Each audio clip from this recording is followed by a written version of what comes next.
Hi everyone, welcome or welcome back to my channel. If you're new here, I'm Katja, and today I'm taking you on a wonderful tour of Norwich's independent bookshops.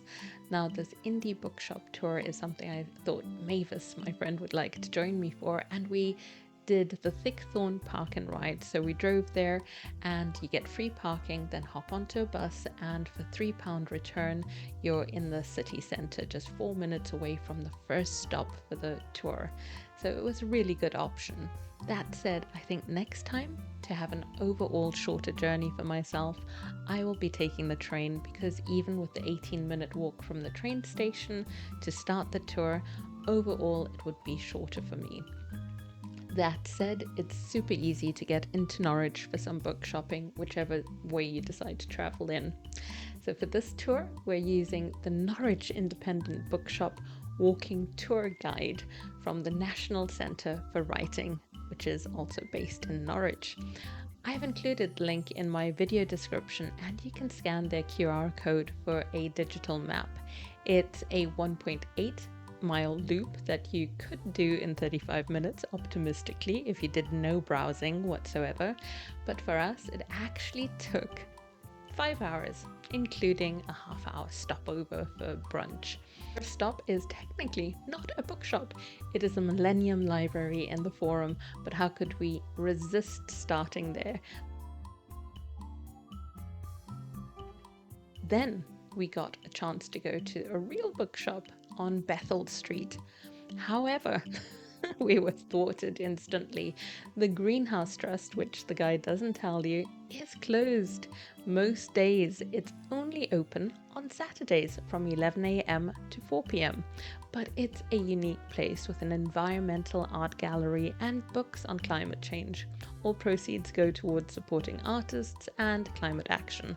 So it's definitely one that is worth a visit next time. I've got it on my list. Then we go on to JR and JK Ellis Bookshop, which is a secondhand bookshop that's been around for nearly 50 years. I asked the owner, I was like, do you have a website? And they said, no online presence at all, but we've been here, I think it was 1975, and then they had this sort of like realization. They went, 50 years next year. I thought, wow, that's fantastic. There was light flooding the whole place. It's got creaky floors and shelves with hidden gems, really giving it such a second-hand classic bookshop vibe. Every single topic that you can imagine seemed to be there, and we didn't leave empty-handed. We picked up some comics for Mavis's nephews, which is why we skipped the next one. Abstract Sprocket, the city's go-to comic book shop, and they're known for a wide selection of comics, graphic novels, and fun merchandise. So if you're into that, definitely stop by.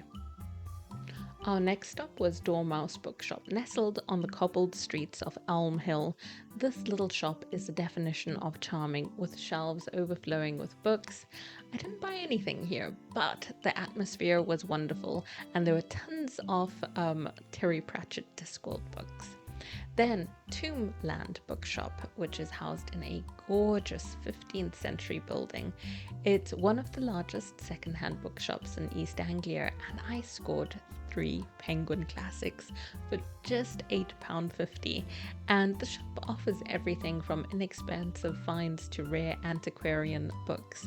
Mavis thought it had quite an old worldy spooky vibe, which makes sense given the building. I really enjoyed it. Now for one of my favorites, the Book Hive. This place is all about visual book displays, and it's got some organization, which you know I love, but they also mix some things up which I don't usually like, but it meant that there was random surprises all over the place, and that meant I actually enjoyed browsing here and couldn't resist picking up a hardback. It's a reminder for me though that physical books are so pricey, but I really enjoyed the browse, and Mavis actually picked up the book first and decided to get it, and I was like still looking, and then I had a look at hers, read the back, and I thought, definitely getting that. So I will share that book with you in a separate video when I share my book haul. Next up, Jarrolds. But this one gave us a laugh. We headed to the basement which it says we should do on this guide, only to find a cafe and wine bar, which I mean, I wouldn't complain, but we didn't have time to stop for that. The books are now actually on the 4th floor, so Mavis and I took the stairs for some reason, and I tell you, we questioned our life decisions. A little bit of steps. By the time we got to the 3rd floor, our legs were all shaky, but we had a good laugh and it was totally worth it. It meant that we browsed at our leisure as we were catching our breath. Yeah, that was good. I also had a random chat with a stranger about the graphic violence of book talk sensation when the moon hatched, and Mavis was vindicated in finding that I DNF'd a book for the ick factor, because it was like dismemberments, decapitations, body chunks, whatever.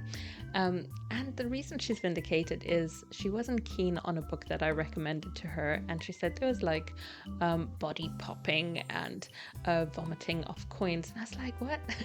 And it turns out it was Vita Nostra, which I still stand by. I still recommend that book to people, but I think she was certainly vindicated in finding that I experienced what she experienced with that book.